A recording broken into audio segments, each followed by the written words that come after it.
America అధ్యక్షుడు Donald Trump వాణిజ్య ఒప్పందాల విషయంలో ఎలాంటి తొందర పడటం లేదని వెల్లడించారు.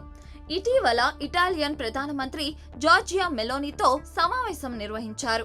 అయితే వాణిజ్య ఉద్రిక్తతల మధ్య డొనాల్డ్ ట్రంప్ చైనాతో మంచి ఒప్పందం కుదుర్చుకోగలరనే ఇండైరెక్ట్ గా తెలిపారు. ట్రంప్ ప్రతి దేశాన్ని కూడా కలవాలని అనుకున్నట్లు వెల్లడించారు.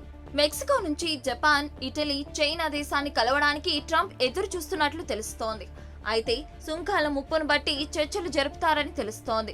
ఈ సుంకాల విషయంలో ఎలాంటి తొందర లేదని, మెరుగైన ఒప్పందం కోసం ప్రతి దేశంతో స్నేహహస్తంతో ఉండాలని భావిస్తున్నట్లు సమాచారం. అయితే చైనా వాణిజ్య యుద్ధానికి భయపడటం లేదని బీజింగ్ ప్రకటించింది. డొనాల్డ్ ట్రంప్ చైనాపై 245% సుంకం విధించింది. అయితే సుంకాలు తగ్గించేందుకు 75 దేశాలు చర్చలు ప్రారంభించాయి. కానీ చైనా ఇంకా ఎలాంటి చర్చలను ప్రారంభించలేదని తెలుస్తోంది. అమెరికా పరిశ్రమ భద్రత, జాతీయ భద్రత కోసం సుంకాలు తప్పకుండా ఉండాలని ట్రంప్ తెలిపారు.